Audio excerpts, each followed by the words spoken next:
Allah Subhanahu wa taala berfirman di dalam surat, kalau tidak salah, Al-Ma'arij, innal insan khuliqa halu'a idza massahu syarr jazua wa idza massahul khair manu'a. Manusia itu labil. Idza massahu syarr jazua wa idza massahul khair manu'a. Emang kayak gitu, manusia itu labil. Terus recovery kelabilannya tuh kayak gimana? Ternyata recovery itu akan cepat dan bertahan kalau kita belajar, yakin, dan berpegang teguh kepada Allah. Cepat recovery-nya, teman-teman.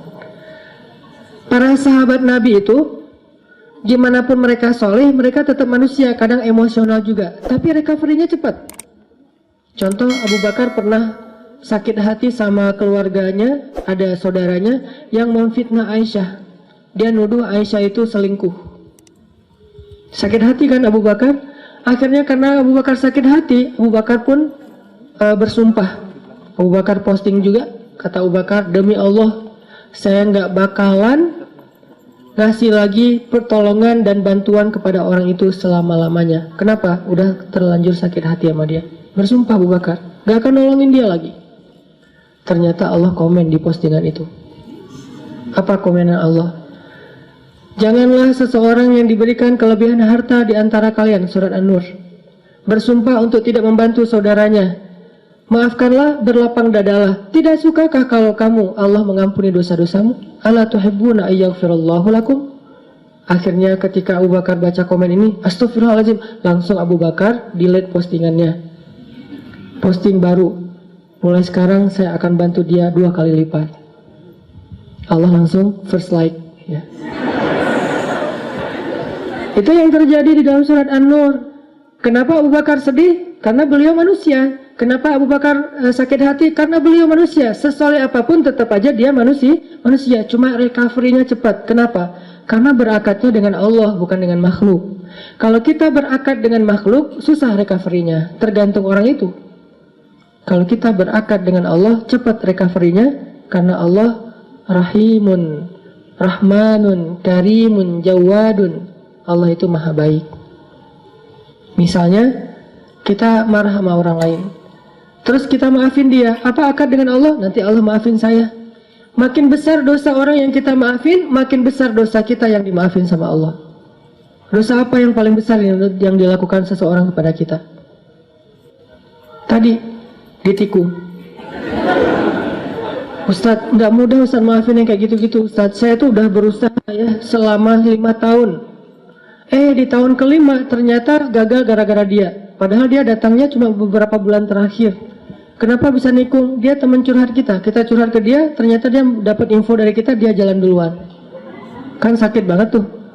Makin sakit, makin berat, makin besar dosa yang kita maafin dari orang lain, berarti makin besar dosa kita yang dimaafin sama Allah. Minimal 10 kali lipat. Itu akadnya, sehingga jadi ada motivasi untuk memaafkan orang. Ya udah deh, saya maafin biar Allah maafin saya. Emangnya kita nggak punya dosa? Kalau kita mau ngitung dosa kita, nggak usah jauh-jauh. Dosa sholat aja kita udah banyak tuh. Kita udah ninggalin sholat sejak kita balik usia 12 tahun. Kan kita dulu sering ngerasa 12 tahun itu masih anak kecil ya, sehingga sholat suka belang-belantong gitu, nggak rapi. Kadang sholat, kadang enggak. Yang rajin cuma sholat maghrib doang ya. Isya subuh udah kelewat. Terus pas udah ABG dikit, usia 17 tahun masih sholat, cuma sering menjamak. Subuh dijamak dengan duha misalnya. Sholat juga subuh, tapi jamak. Dan itu istiqomah banget loh. Jadi dari bab sholat aja kita udah bermasalah, udah banyak dosa nih. Gimana mau amal-amal yang lain? Berarti caranya gimana? Maafinlah kesalahan orang yang lain supaya Allah maafin kesalahan kita. Akadnya sama Allah, recovery-nya gampang. Saya pernah pas di Bandung, mobil ditabrak dari belakang, serempet. Akhirnya penyok dan agak rusak. Terus orangnya marah duluan. Mungkin cara dia marah duluan biar ketahuan bahwa kita yang salah. Dia turun langsung marah-marah. Saya bilang, tenang aja, jangan marah-marah, kita selesaikan baik-baik. Akhirnya dia agak down dikit, agak nyaman dikit, ngobrol, tapi tetap aja keras, nggak mau.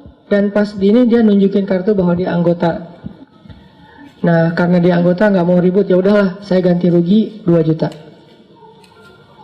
Pas sudah ganti rugi 2 juta, dia pergi, saya berdoa, Allahumma ajurni fi musibati wa khluf li khairan minha. Ya Allah, saya dapat musibah nih, beri dong ganti yang lebih baik darinya. Tinggal minta aja sama Allah kan. Akhirnya yang tadi kita udah kayak ngerasa sedih banget gara-gara kita udah mobilnya rusak, harus bayar ganti rugi orang lain yang salah lagi tuh, karena dia mungkin pakai kekuasaannya daripada nanti ramai dan makin besar, habisnya udahlah 2 juta, tapi minta ke Allah gantinya 20 juta, lebih baik dari yang kita berikan. Gak lama seminggu kemudian benar-benar Allah ganti 20 juta cash, bukan sedekah. Jangan selalu menerjemahkan keajaiban itu dalam bahasa sedekah. Bisa juga dapat usaha apa, jualan apa yang keuntungannya banyak. Kayak saya dulu di Mesir jualan bakso. Kalau ada acara-acara kayak gini nih saya ngeliat teman-teman di Jepang kayak nostalgia lagi kondisi dulu di Mesir ya. Lagi ada acara mahasiswa Indonesia di sana, namanya PPMI gitu. Saya jualan bakso, tapi saya nggak bisa bikin bakso, teman yang jualan. Terus saya bilang, ya udah kita bagi hasil aja ya, bagi 2, kamu 30%, saya 70 gitu. Dia mau, alhamdulillah dia bikinin, terus saya ini jual, terutama buat acara mahasiswa Malaysia. Kenapa? Karena menurut saya orang Malaysia nggak bisa ngebedain bakso yang enak sama yang enggak. Soalnya di Malaysia nggak terlalu banyak kan. Kalau di Indonesia kan banyak tuh bakso. Akhirnya jual ke Malaysia. Nggak terlalu enak juga mereka. Wah enak Pak Cik, tak apa-apa gitu ya. Udah jualan. Kalau orangnya enakan. Orangnya nyaman gitu, saya kasih baksonya banyak. Kalau orangnya mukanya agak-agak kurang nyaman, kasih aja 2 lah. Nggak usah banyak-banyak datang. Pak Cik, mau bakso? Oh ya, kasih 10. Datang lagi, diam-diam mau apa? Bakso, kasih 2. Pas kok beda? Beda banget ya. Wajahnya beda gitu. Kalau yang datang mace 15 lah gitu ya. 15 mace 15 mah. Untung nggak? Untung tetap alhamdulillah. Jadi kenapa? Karena kita berakatnya kalau hilang sesuatu Allah yang ganti. Saya pernah mau acara sholat tahajud malam-malam. Acaranya jam 2 malam, saya baru bangun jam 2. Telat kan, akhirnya panik, nyamber HP, jatuh, pecah layar depannya, udah nggak bisa kepake. Itu HP sekitar harga 2 juta lah. Jatuh, langsung, ya Allah beri saya ganti yang lebih baik. Nah ini juga jatuh bukan apa-apa ya, karena pengen tahajud, pakai diomongin lagi. Terus berangkat nih, pulang-pulang jam 10 pagi Allah ganti dengan waktu itu baru keluar tuh Note 5, harganya 10 juta. Diganti cash. Kadang Allah nggak gantinya dalam bentuk fisik, dalam bentuk nominal, dalam bentuk sesuatu yang materi, tapi diganti dengan yang lain, kebahagiaan. Mungkin kita kehilangan sesuatu, hilang motor, tapi dapat jodoh, mau mana? Pilih yang mana?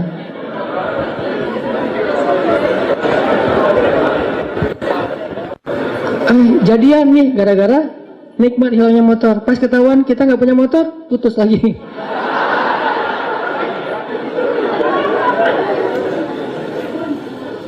Belajar berakat sama Allah teman-teman. Itu rahasia kalau kita pengen. Karena Allah itu nggak pernah, pertama ingkar janji itu nggak pernah. Innallaha la yukhliful mi'ad, nggak pernah ingkar janji. Kedua, Allah itu nggak pernah misalnya, maaf ya lagi sibuk, nggak ada tuh. Kita WA Allah terus nggak dirit, itu nggak ada ceritanya. Contreng 2 sih, cuman nggak biru-biru, nggak dirit lama gitu. Allah ngapain sih online berkali tapi yang saya emang nggak dirit misalnya. Itu manusia banget. Allah nggak kayak gitu. Kita baru nulis, ngirim, Allah langsung typing. Bukan cuma dirit, langsung bales. Nggak mungkin Allah tuh ngebiarin kita minta terus nggak dibayar, nggak dibales lama. Nggak mungkin.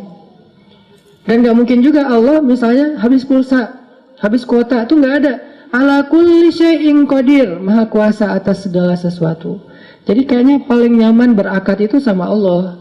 Cuman kita harus ngerti cara Allah bermuamalah dengan kita. Tidak selalu materi, karena buat Allah materi itu nggak berharga banget. Kalau seandainya berharga, pasti Allah ngasih semua kita kekayaan. Tapi ternyata orang soleh nggak semuanya kaya. Tapi orang soleh itu rata-rata, bukan rata-rata, semuanya bahagia. Makanya tadi subuh saya cerita ada teman misalnya baru hijrah, dia bilang gini, Ustadz, kenapa ya sejak hijrah hidup saya agak-agak kayak rezekinya jadi seret gitu, jadi susah. Gimana ceritanya? Iya, saya udah dulu mah lancar, sekarang malah jadi susah. Saya bilang, enggak, Karena buktinya kamu hijrah juga karena kebanyakan hutang kan. Berarti selama ini sebelum hijrah nggak lancar rezekinya, yang lancar hutangnya. Setelah hijrah Allah permudah untuk membayar hutang itu. Bukan rezekinya seret, tapi rezekinya dibagi. Sebagian dipakai, sebagian untuk bayar hutang. Allah udah kasih solusi. Nggak mungkin lah Allah ngecewain kita yang berhijrah karena Allah. Itu nggak mungkin. Jangankan Allah nih, Nabi Muhammad aja nggak pernah membiarkan ada yang datang ke beliau ditolak dalam keadaan nggak dikasih apa-apa. Itu nggak ada. Semua yang datang ke Nabi meminta sesuatu, pasti pulangnya membawa sesuatu. Apa aja? Pernah Nabi lagi jalan pakai baju baru gitu, baru dikasih sama Raja Khurasan, kasih bajunya warna merah, bukan gamis ya, baju biasa warna merah, dipakai sama Nabi. Terus dilihat sama orang miskin, sahabat ngomongnya, Muhammad itu baju bagus juga ya gitu. Nabi pas diomongin kayak gitu, Nabi tanya kenapa mau gitu, mau, dibuka sama Nabi pulang nggak pakai. Dan Nabi juga kalau pulang nggak pakai baju masih keren ya, six pack gitu. Kita nggak pakai baju zero pack kan agak-agak gimana gitu kan? Kan perut Nabi itu six pack kata sahabat, seperti batu yang tersusun kan? Itu karena mungkin beliau bukan nge-gym sih, sering naik kuda itu kan kayak orang bisa seluruh tubuhnya tuh gerak, akhirnya bagus badan Rasulullah. Nabi nggak pernah mau ngecewain orangnya. Terus Nabi jalan pakai syalnya syal baru gitu. Untungnya nggak pakai kupluk baru ya, pakai syal doang gitu. Datang orang Badui ditarik syalnya, dilepas sama Nabi dikasih.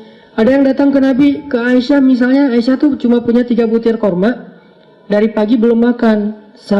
Untuk sahur aja nggak dimakan karena pengen dipakai untuk buka puasa hari itu. Datang satu orang ibu dengan 2 anaknya.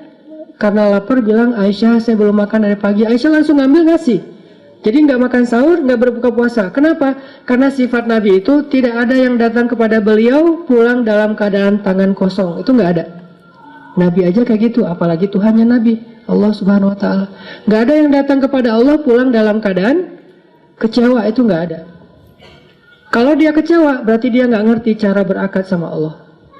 Dia salah paham dengan cara-cara Allah. Kalau dia ngerti Allah, gak bakalan kecewa. Dia tahu banget Allah maha baik, Allah yang selama ini nolongin saya, Allah yang menyelamatkan saya. Alam yajidka yatiman fa'awa, wa wajadaka dhallan fahada, wa wajadaka ailan fa'aghna. Dan Allah itu tergantung prasangka hambanya kepada Allah. Kalau kita berprasangka baik, Allah akan ngasih apa yang kita persangkakan 10 kali lipat lebih baik. Kalau kita berprasangka buruk, maka Allah seperti yang kita prasangkakan. Jadi tergantung kita nih, mau gimana? Mau dapat nikmat, ya udah, Allah maha pemberi nikmat. Mau dapat jodoh, Allah maha menciptakan segala sesuatu berpasangan.